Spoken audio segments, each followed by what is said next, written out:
Welcome back, everybody. This is episode 50 of the Lookout Podcast. I am Meelz. I'm here with the Platinum Chanel Boy himself, Hey, and we are here. sir. Episode 50. 50 episodes. Big time, Holy man. It's crap. big time. We really did it. Yeah, it's almost been 2 years since we Wow, started the Lookout Podcast. I that's know, amazing. right? It's been crazy. Next That's month will make two amazing. years.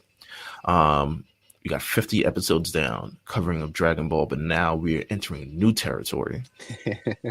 I've been Brand new pressing you for territory. this. I've been pressing Listen, you. listen, I'm not, and once I saw the actual series itself, I Oh just knew it yeah, was a yeah, no, no-brainer. absolutely. But Demon Slayer Kimetsu no Yaiba, the series of all series, the anime of the year, according to the Crunchyroll Anime Awards, Yeah, which maybe we can talk about just a little bit. yeah. Um, but this series is one that has really kind of taken the entire anime world by storm. And we'll talk about it a lot more when we get to the actual episode itself, because, it's just so rich and textured, and there's so many layers, and there's so much hmm fights in the animation production. We talked about it all through this entire thing, but it's really just one of the best, man. And it's worthy of covering. And I think, I hope a lot more people grow into this anime, because it's going to come back. First of all, the movie, hmm that's really why we're getting this all out the way, right? So we have context for the Yeah, movie that's eventually coming absolutely. out, so we can talk about that. But We also it's want to make just sure you guys get put on now, because it seems like this story is gonna have, some longevity out here. So, hey man, watch more anime, watch Demon Slayer because this is very good and it's the future, I feel. Without getting too much out of the way in terms of Crunchyroll Anime Awards, because we have not decided whether we're going to do an actual like Yeah, full yeah. We thing on we can this. just discuss the Demon Slayer Well, aspects. so Demon Slayer, let's see. In terms of what they've won from this entire thing, I'm looking at all of the I think it was what, 3 awards? it I think Or was it yes, so it 3? Yeah. won Best Fight Scene with hmm Tanjiro and Nezuko versus Rui.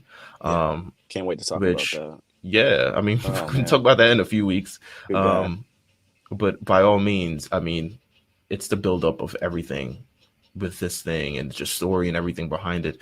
I mean, It's worth stiff it, guys. competition. I haven't seen much of else on this thing. They have What's that? Attack on Titan season 3, Levi Okay. versus Beast Titan. They have Mob Psycho 100 Okay. season Yeah. 2, Yeah. Mob versus Toichiro. Yeah. That's a Um, really good. You should watch Mob Psycho for real.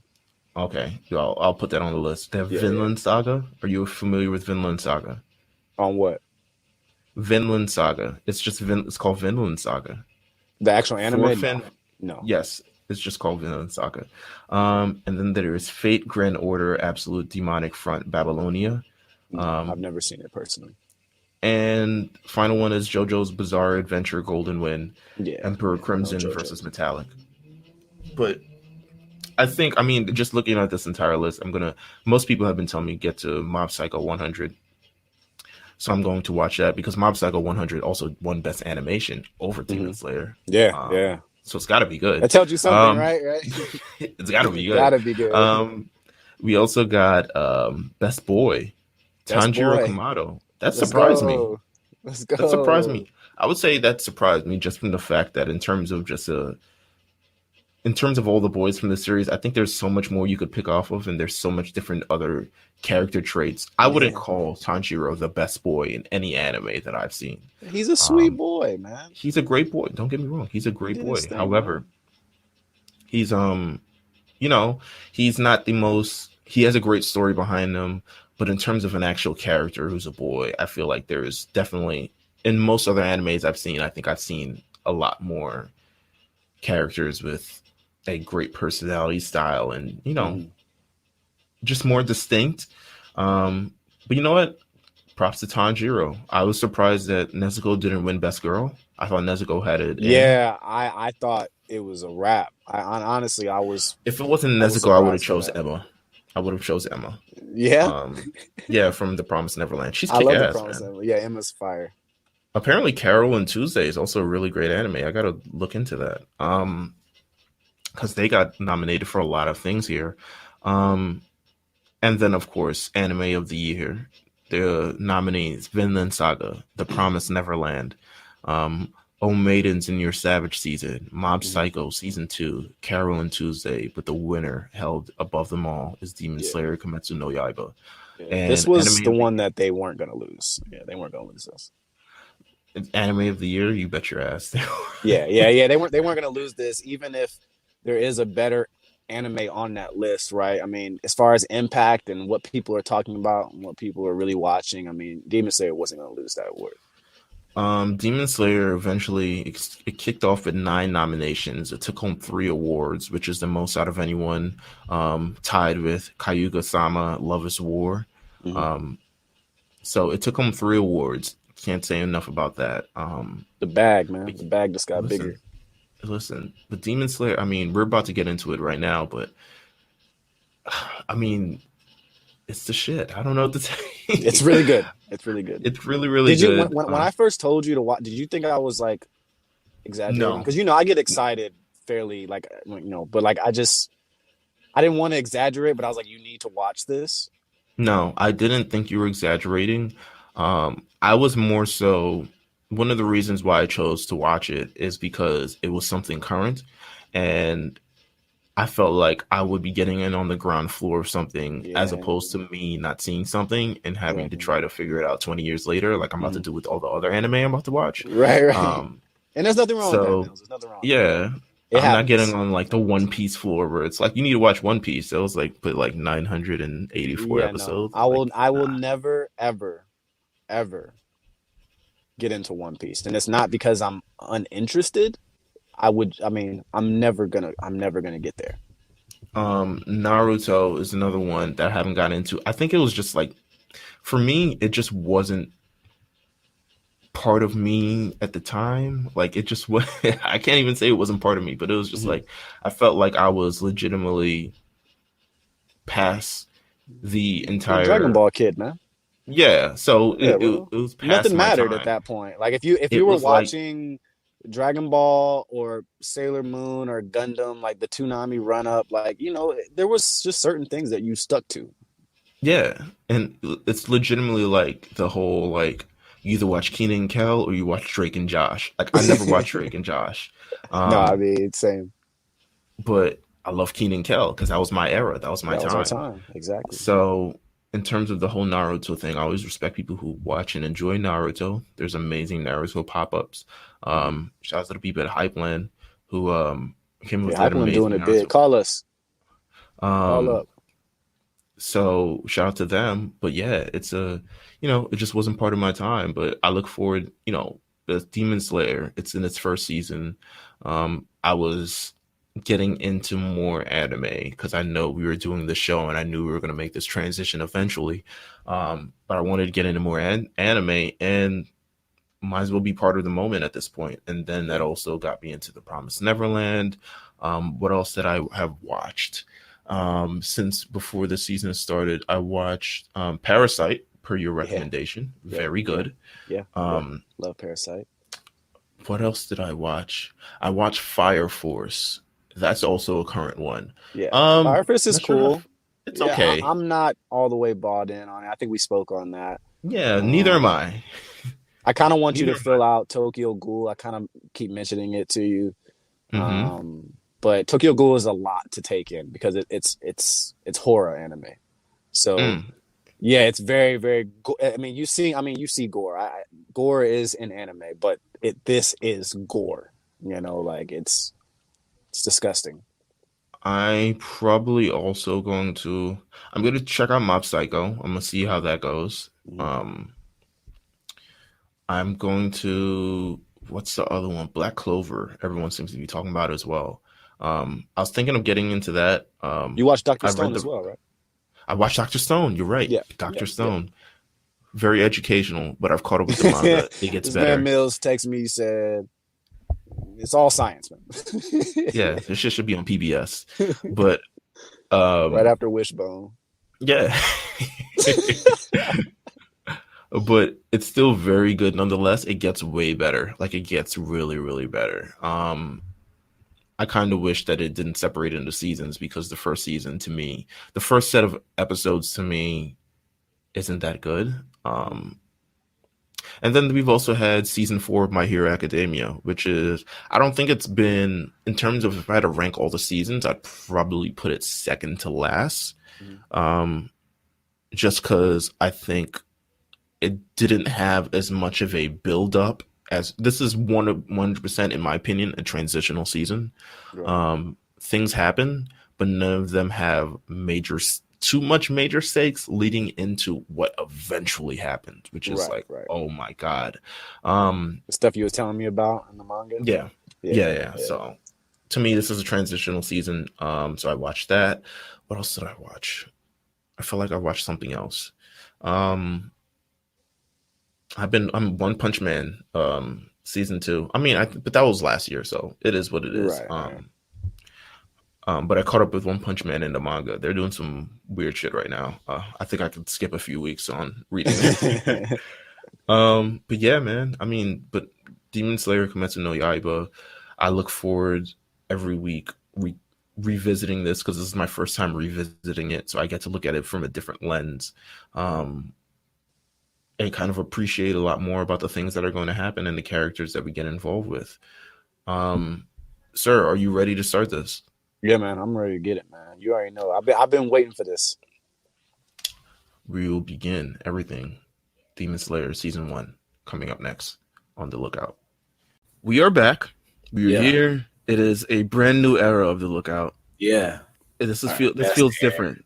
This feels different, Jeff. It feels how it's supposed to feel. I just feel like we had to go through this transition to get here for real. So it's a different stage. It's a new challenge. Let me say that. I wouldn't say different stage. It's a new challenge covering completely a new anime in long form, especially a new anime. But we are here and we are going to give you the first season of Demon Slayer. Quite honestly, one of the most popular animes, one of the most popular mangas currently, period. End of story. But if you're not into Demon Slayer, let's say this Demon Slayer is a actual story, or rather it was a manga that came out in February of 2016. First, kind of got out there. It really didn't gain any popularity or really major popularity, I would say, until 2019 when the anime adaptation was released to the world. Shout out to the production studio, Ufotable. See how we did that? Ufotable. Shout out you. We need some merch from Ufotable because this is like I'm sure me and Meelz could have made this happen, sooner. We would have, but we've talked about this series amongst ourselves.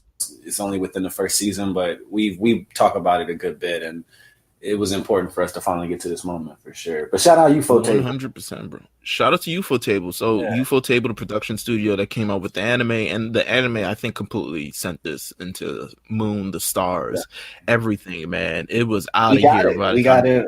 Once North America gets something, you already know how it go down. Like we turn things to a fad really quick, and I don't mean that in a bad way. It's just like with social media and everything, it did have like this fad energy. I think a lot of us probably saw it visually first, like Oh yeah, 100%. I saw pictures on social media, and I was like, "This is gorgeous." You know what I'm saying? It looks great, and again, you just do your research and voila. I mean, was that kind of how you first got on a Demon Slayer? Like just by seeing things on social media and it catching your eye? Because visually it is 100% stunning. It is.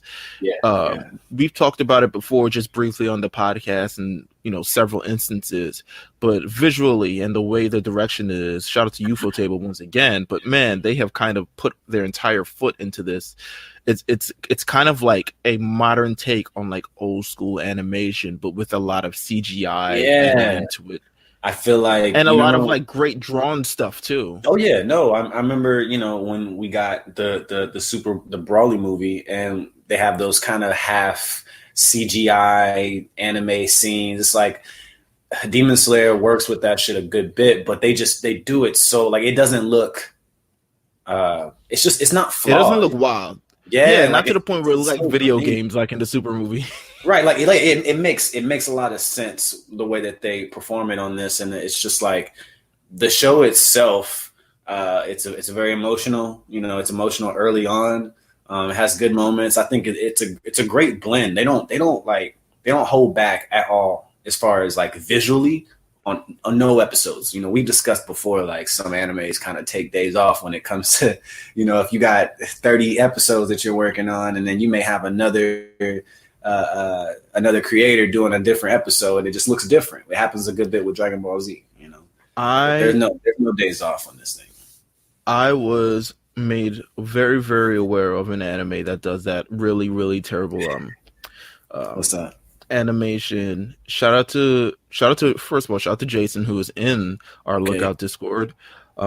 He said that the anime Seven Deadly Sins apparently has some of the crappiest animation.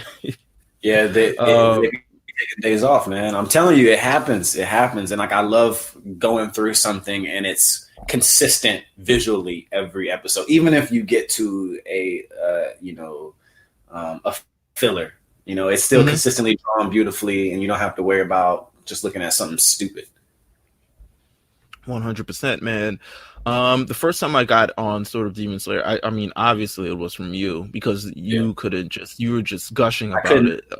I need to talk to somebody else about it. I was like, you have to watch this, please. And I was in between, actually, I mean, it was early, obviously sometime last year, where I'm just trying to like figure out more animes to watch. And, I kind of want to be, here's the thing, I know I have a lot of classics to still go back and look at.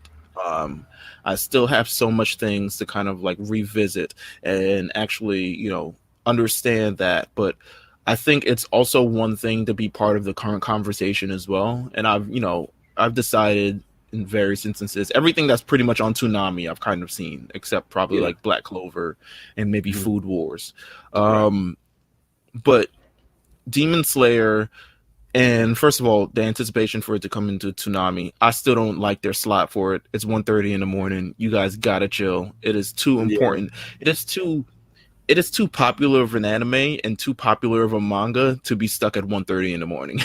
No, I mean, I agree. I think that also probably has something to do with this lack of places to place things like this. You know what I mean? I mean, they're not going to put it on Cartoon Network per se. So, well, it's on Cartoon Network, but you know what I mean. It's a Toonami presentation, and I just feel like because of where they're laid at, I mean, it should be one of the first things to come on.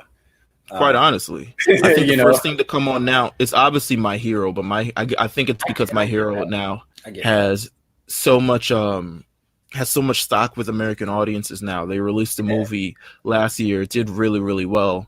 Yeah, Demon Slayer hasn't quite gotten, and it's extremely popular, but it's from like a surface level social media craze level. I don't know how much, like I don't see a lot of Demon Slayer merch yet and stuff like that. Like we're not quite there yet, but I feel like I don't think so. It's very close though. It's getting there. In terms of just Demon Slayer itself, I mean, we've talked about it, the reception towards it. The manga initially, at the beginning of last year, had only sold 3.5 million copies worldwide. At the end of last year, it had sold 25 million copies worldwide. According to Oricon, which pretty much covers the sales for all manga from November 19th, 2018 to November 17th, 2019, Demon Slayer Kimetsu No Yaiba, 12 million copies. It was the best-selling manga by a series in Japan in 2019. It outsold One Piece. It outsold The Promised Neverland. It outsold My Hero Academia by more than double the amount. It's just Attack on Titan. It tripled the amount. Like it's obviously one of the most popular animes or mangas or anything like that. And I think if you read the manga, you kind of get a taste of that, because the manga, I mean, we're only talking about the first season of this thing, but it goes so much deeper and it gets so much better as we go on. It's one of those things, like, because if you're only keeping up with the anime, the manga, if you decide to go forward with it, it's great because you see how much it expands. Like, you already can kind of watch this first season and like see where they're going with it and what more things are going to be announced for it. But you really reading it is like, it's really good. And actually, I'm caught up to the manga right now, but in terms of that, it gives so much context to like actually the things that happen in the first episode. Because you read the manga, I think what this series Demon Slayer kind of does, what's so well is that it gives a lot of context to things, and it makes sure to give context. Even if you're a villain, you're a good guy or a bad guy, you get the time you deserve. No, but that's how it should be. That's how it should be. It needs protagonists and antagonists. I feel like going forward in general we need is just as much information about both.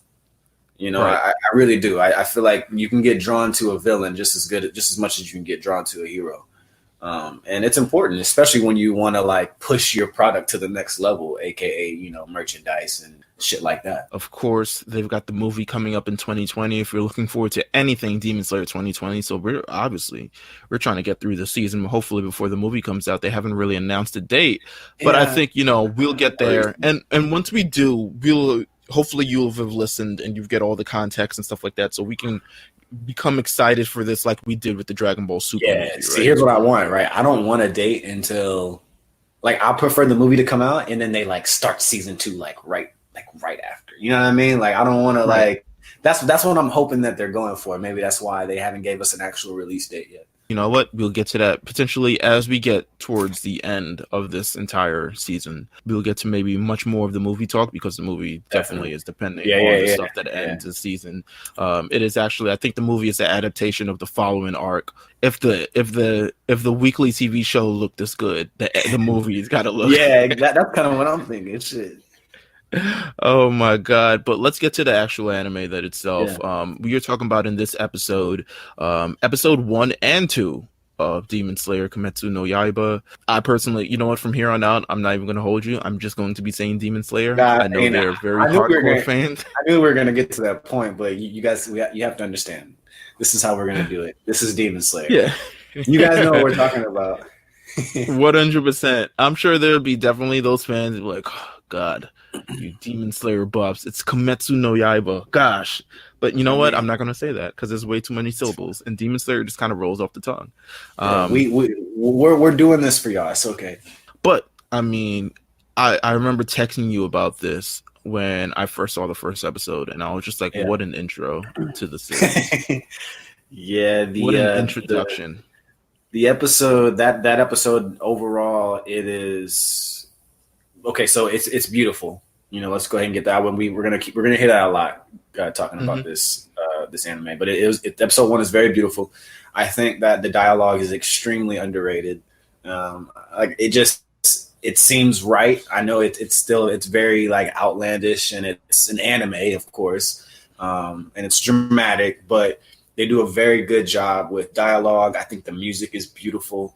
I mean, to me, when you want to get into an anime, I feel like episode 1 is usually like not the one, right? Like I feel like it does take some time, but I'm locked in as soon as the end of this episode. Like when this episode ends, if you're not paying attention to it, then you know I'm not sure how you're gonna feel about it.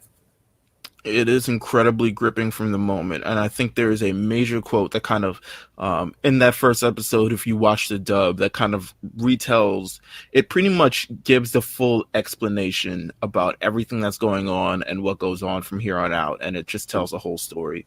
The quote is, and it comes from the main character, the protagonist, Tanjiro, who says, "Life can change as sudden as the weather. It shifts and moves on. And the sun can't shine forever. And the snow has to stop at some point, but whatever happens when happiness is destroyed at some point, it's always followed by the smell of blood." Period.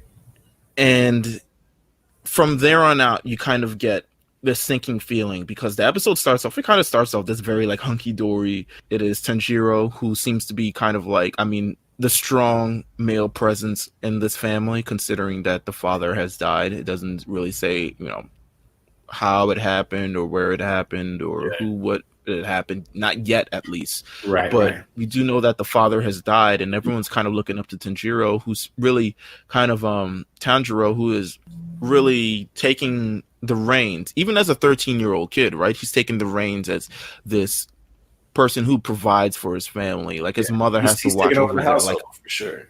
Yeah, because his mom has to watch over like the umpteen children that they have. I was like, oh my god, these guys. There was more. What is it like 2 sisters and 3 brothers? I think? Yeah, or something along those lines. Like it's a lot of kids to take care of. So he goes into the village. He sells coal. He sells all the other things to really kind of provide for the family. He's popular. Yeah, and he's popular That's one too. thing that Like I everyone kind of noticed. knows him. That first, the clip where he goes into town with the coal, Mhm. they already had presented things that he had done before the series started. So, Right. A modest gentleman, kind of unassuming to an aspect, but still kind yeah, of really does things to sort of help his neighborhood and things like that. Overall, Tanjiro Kamado, very great guy, as you would tell from the first episode. But then they kind of leak in this little thing. As he's trying to go back to his family and it's dark out there, like, listen, you can't. One of the village people, not the actual village people, but one of the people was just like, yo, you can't go back. Are you crazy? You trying to walk through the forest? There are demons out there. And we're like, yeah, demons. And for me, like, if you watch anime, demons are a thing. It's just, yeah. They're out there, guys. yeah. Demons are a thing. If you watch Promised Neverland, demons are a thing. If you watch Fire Force, demons are a thing. If you Dragon watch, Ball. I'm sure, Dragon Ball, demons are a thing. Shout out to Demon King Piccolo. Shout out to him. But they're just a thing. They're just a thing that happens. You just have to deal with it. But demons will always be the main antagonist in every sort of. Yeah. Well, until you reach my Promised Neverland, pretty far into it. However, the Promised Neverland. However, he tells them a little bit about demons. That demons go out and they feed on, people and stuff like that, and actually it's dangerous. And it's the demon slayers who come out and have to kind of protect us from now and then, because Tanjiro's like, well, wait, why don't they just come in our house and kill us? Like, yeah. He's like, like, you out here. Well, I mean, and dude, he called him. I think he called him grandpa, but he's not really his grandfather. But it was one of those things where I think it was a respect thing. But yeah, he was like, can demons come into your house? Would they come into your house? And he said, yeah, they would. They would come in, but that's a crazy way to live. Already, like, you see the stakes that are involved with these people. It is wild that it's gone so far. And, I think what this all leads up to, because all of this is, it's the most unassuming, it's the most hunky-dory, it's the most, like, very quaint first, I would say, maybe 7 minutes to an episode, because you kind of get like, even in, you watch the dub, and I'm speaking from the dub side, they have this kind of like this music that's kind of like very calm. It's very like, very like white picket fence, grass is incredibly green, all these type of things, and that sort of reality. But then as Tanjiro leaves the house and he shows up, in the morning, he smells the smell of blood, and he goes and he sees that his entire family has been slaughtered. Yeah, it's not funny, but like, I'm laughing because when I first got to it was what I was. I mean, they kind of.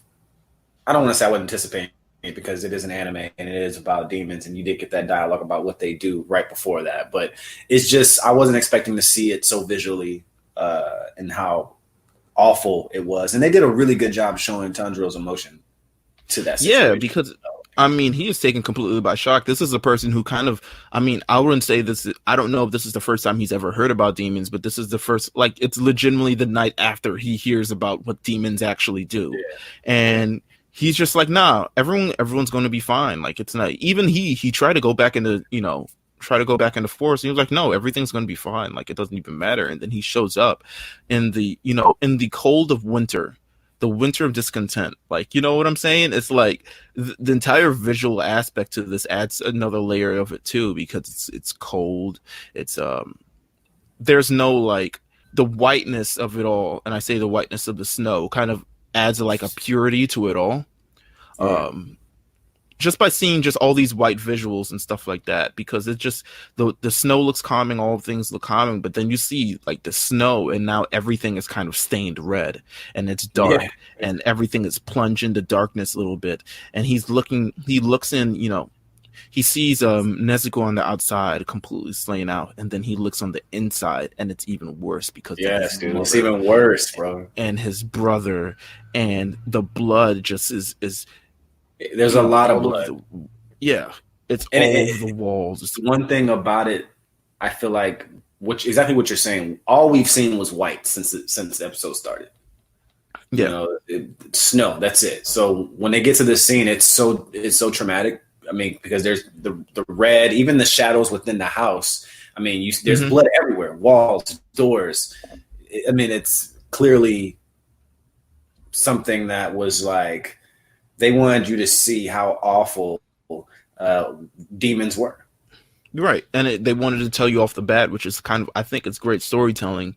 And I think it's also just a great moment to kind of kick off the series. You know, as gruesome as it is, this is the moment where you kind of like figure it out, like to really understand how real this is. And they don't waste any time showing you how real this is. Some You mangas, have to, man. You have to. I feel like, especially I think even in this day and age now, you have to.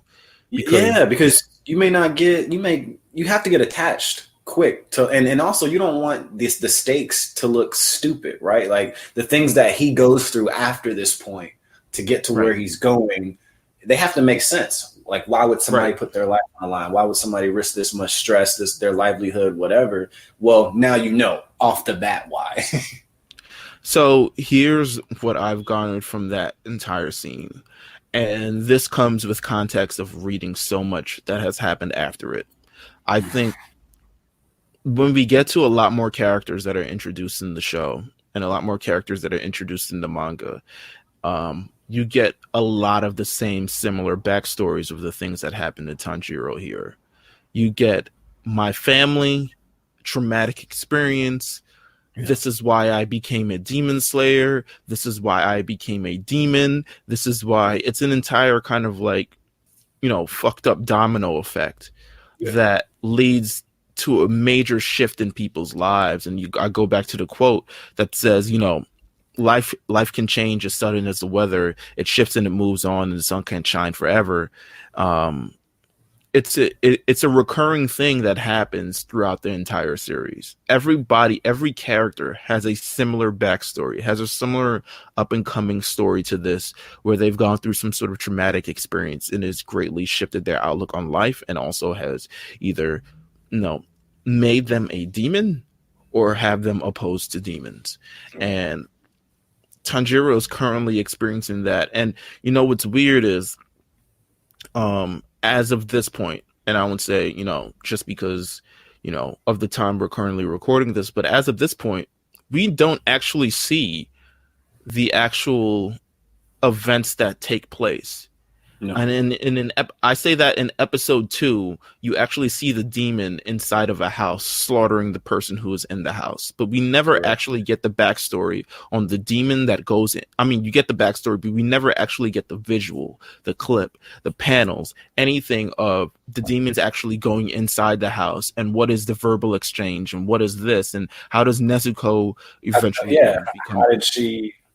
How does she survive this situation? Right. How does she survive? The demon, how does she get demon blood inside of her and all this other things like that? You never actually see that. So it's kind of weird to actually, you know, I'm assuming they're saving this for a bigger moment, right?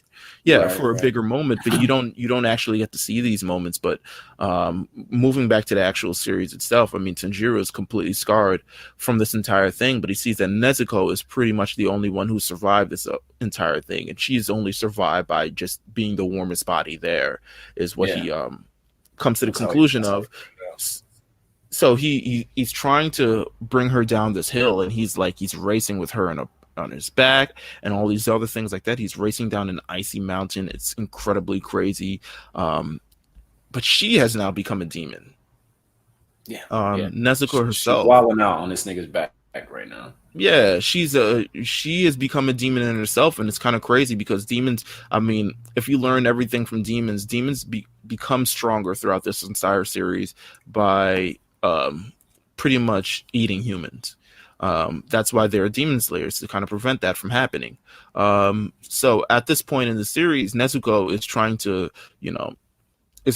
hurt Tanjiro, and it's crazy because she like grows like fucking huge.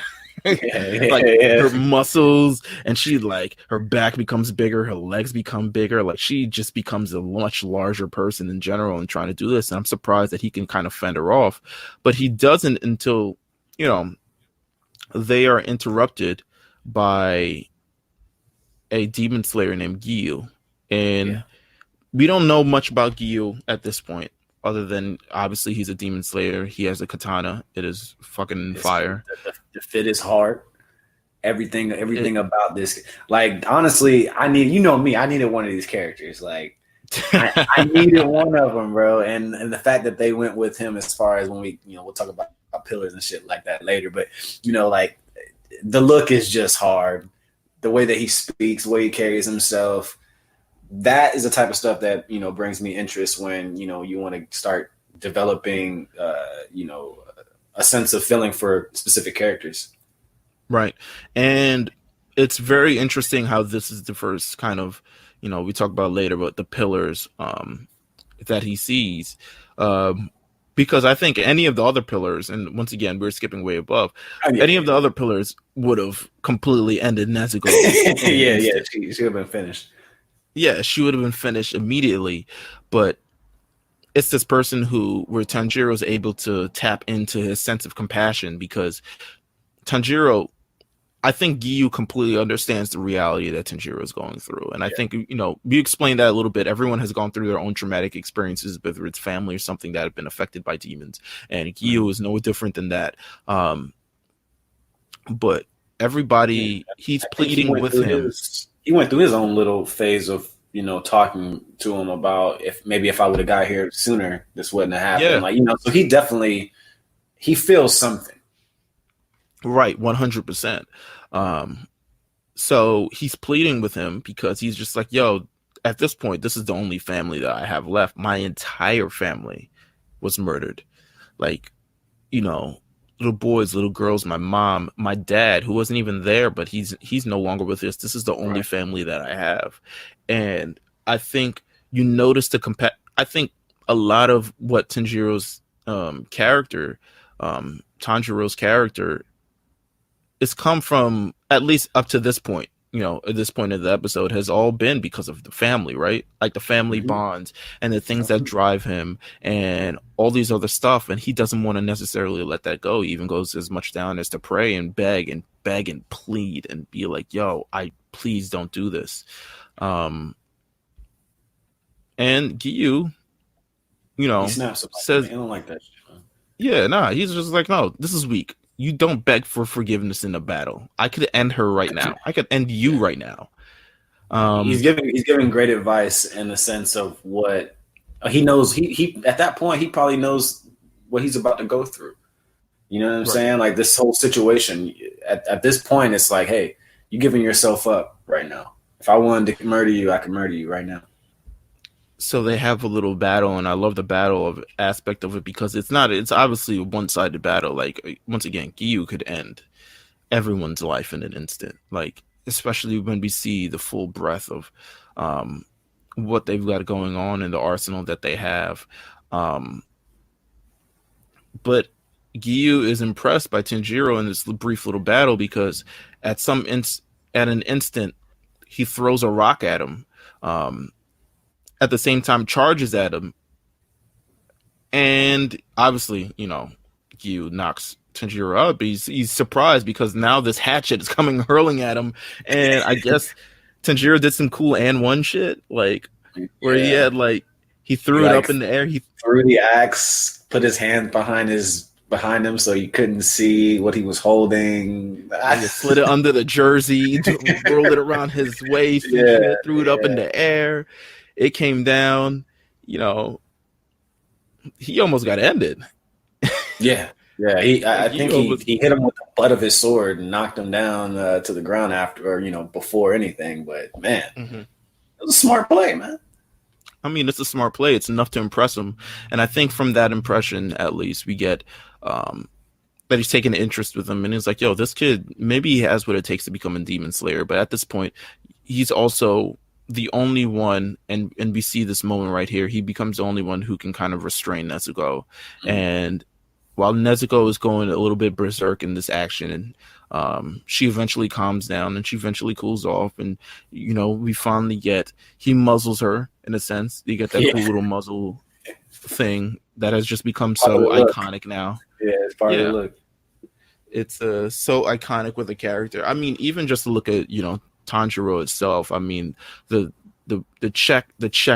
green checkered fit is now also just so synonymous with him, and the muzzle's so synonymous with Nezuko, and it's crazy because it's kind of like overnight, right? They become this phenomenon, and you can easily spot out all the cosplay and all these other stuff like that. But I mean, I think this first episode had a lot to do with it. And the first episode of Demon Slayer is one of the best, I think, first episodes of an anime that I've ever seen.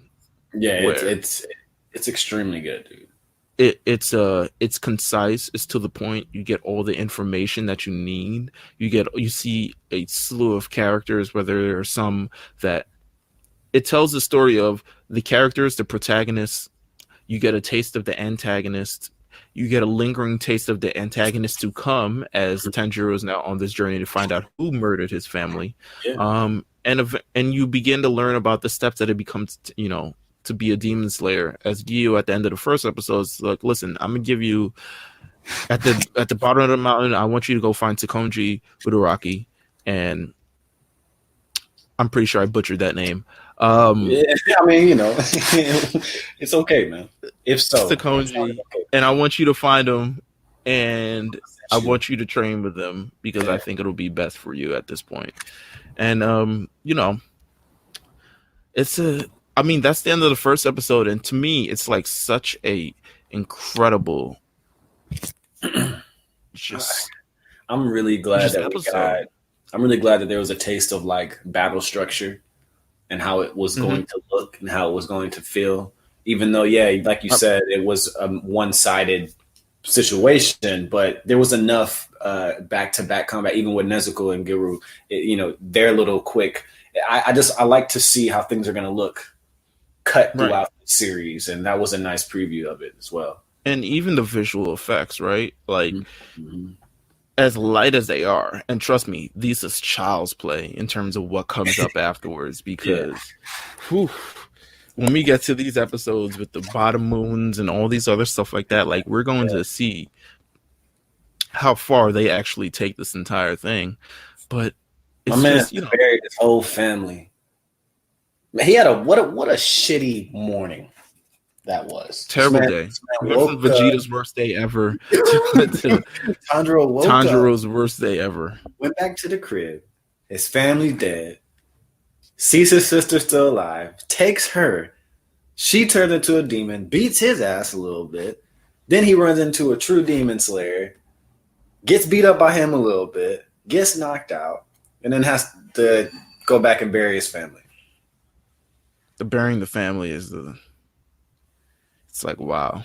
Next to his sister, who I mean, at this point, we don't know if she feels anything of this situation, but it's just like, man, what an awful. And that right there is like the stuff that's how I get attached to characters, because the things that he goes through, that's what's gonna make him. And if somebody is purposely OP, like, you want a reason. Like, I feel like remember when like we first got like a real taste of Jiren and like how good he was, like, why is he so good? Like, there's just you need that. It's like, as viewers, we need that resolve, 100%. And episode 1 gives us that resolve. Like, okay, I see exactly what the fuck he's fighting for. It's real, and I can appreciate it. Episode 2 kind of follows a similar format, but I do think it's instead of the experience being, I mean, don't get me wrong, still Tanjiro's experience, but he kind of gets to see it all fully in action for himself. I think this is his first combat against a demon. He's not a demon slayer yet, but he comes up in a very reality that he could have essentially had he actually decided to trek that mountain in the first episode, because he's walking around at night.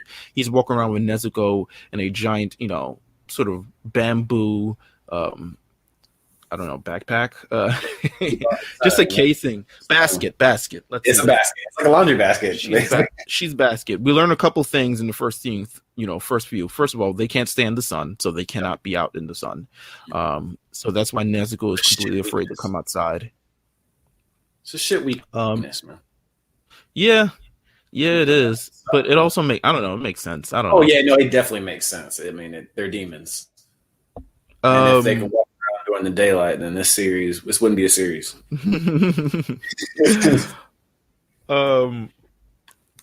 So essentially, I mean, the second episode has Tanjiro kind of introduced his first real true battle with another demon, and he walks into a family completely being slaughtered. Like it's a very triggering effect. He only has that hatchet that he had from the first episode, and you know, the bloodlust that Nezuko has from that point. She's seeing all these bodies, all the blood and all the bodies, and she's like satiating and salivating at the mouth. And easy go eat. Yeah, it could easily be a turning point because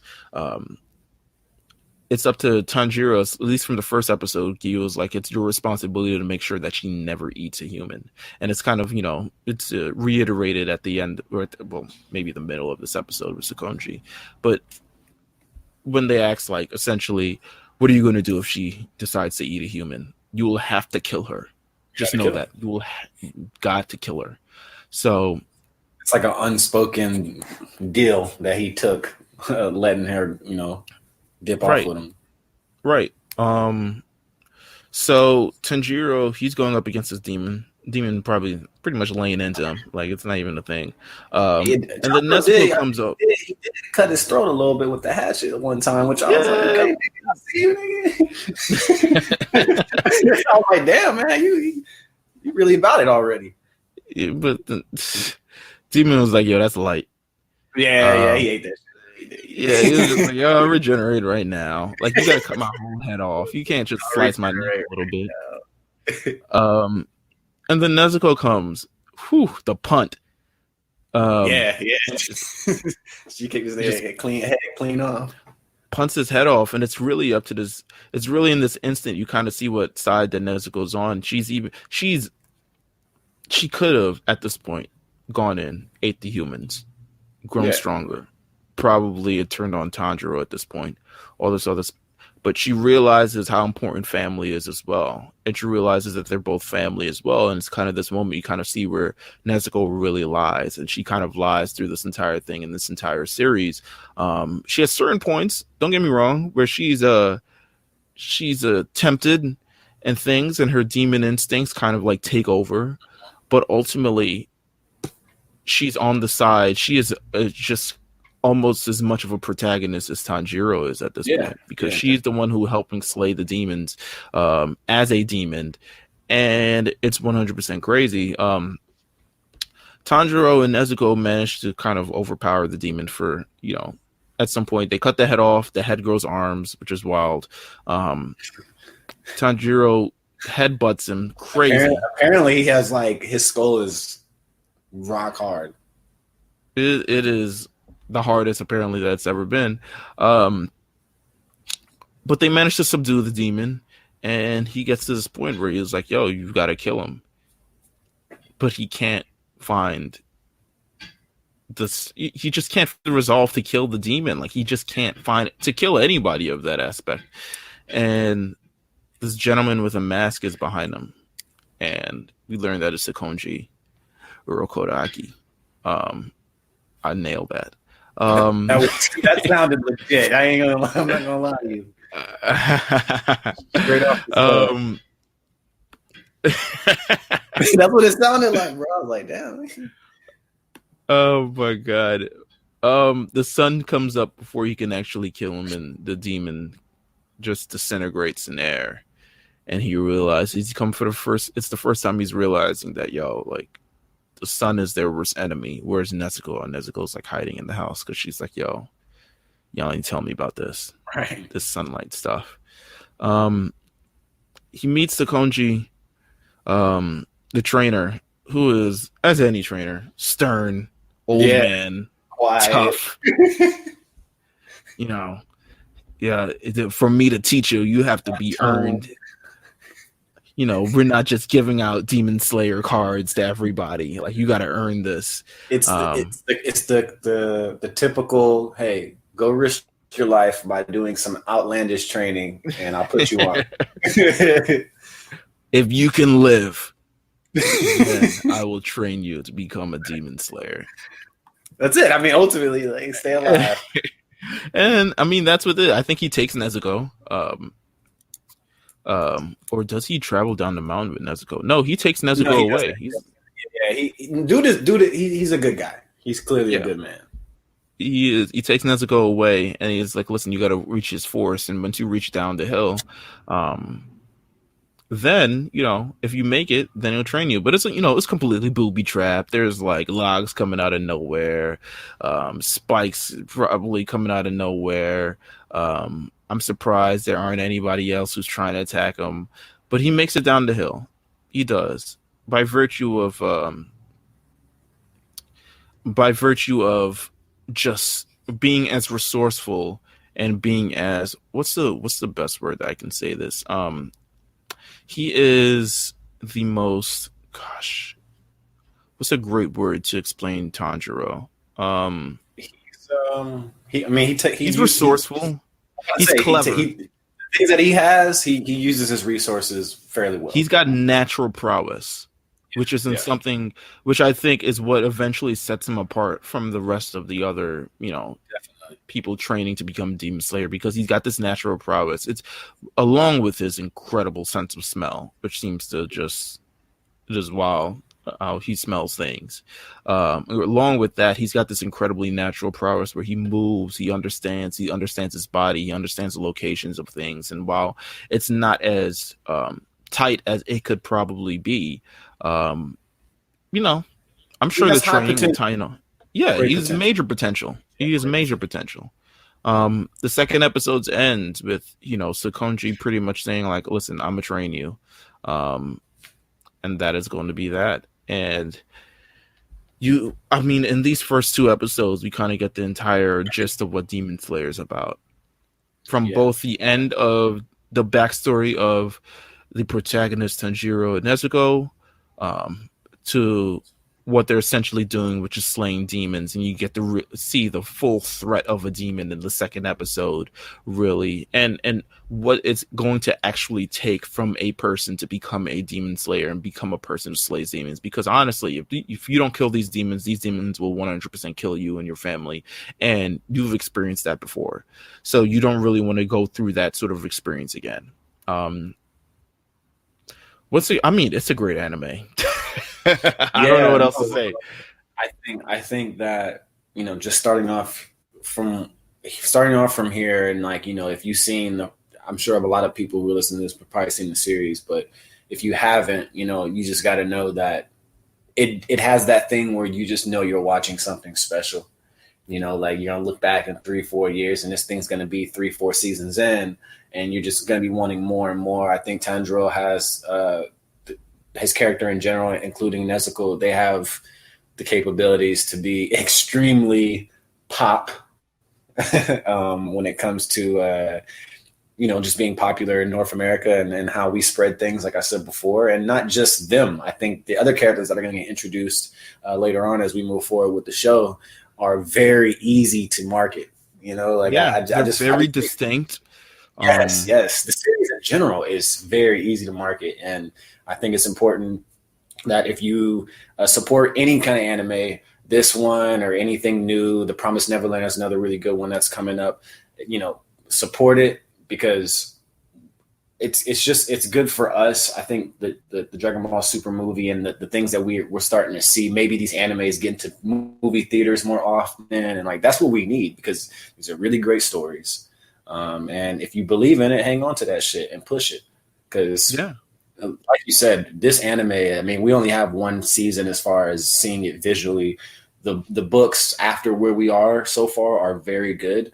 So I assume that they're going to keep, doing the right things. But what they've given us with this first season, visually, story-wise, character development, it's everything that you would want if you're into anime. Very well said, my friend. With that said, we are done with our first recap of Demon Slayer. Wow, I can't believe, moving on from Dragon Ball Z, this would be kind of harder, but here we are. Yeah, we're good. We're good at this. We're good at this entire thing. And Dragon Ball will be coming back. It's just, we need to get away from it. we're just experiencing completely new things. If you love hearing this and you would continue to like hearing this on a weekly basis, I mean, make sure you follow the Lookout. We're on our own feed now. So we're on our own feed separate to the RNC Radio feed. You can still follow RNC Radio Live to figure out all the haps on everything that's going on here. But we have our own feed now. We have our own feed. We will be featured alongside Big Eyes, which you can listen to on a weekly podcast that is hosted by the homie Jamal, who's going over all the weekly manga that is dropping over the past couple weeks. I mean, he covers everything. He covers Demon Slayer, My Hero Academia. What's the new one that he covered? It's not new, but it was new to me. Gosh, I can't remember the name, but he pretty much everything under the sun you can bank on. If it's a popular manga, if it's something that you maybe want to get introduced to, you're definitely going to want to listen to this podcast. We'll also be joined by Mount Silver, also hosted by yours truly and Platinum Chanel Boy himself, and the just Pat, just the God, True legend. which you'll get a lot more episodes coming up, in quite some time. Trust me, we've got some stuff planned, especially with the new games coming out. So you're going to want to listen to that as well. And who knows? I mean, if you're interested, if you feel like you have a voice and you have a voice that you want to speak at the anime and you feel like you need just a platform to get it out there, I mean, yeah, holla at us. Come over to Lookout Records. We ain't going to be out here dancing in the videos. Yeah, we're talking about this shit for real. Yeah, so, come on out to, the Lookout. If you're interested in joining the Discord, please hit us up. Absolutely. It's fun time.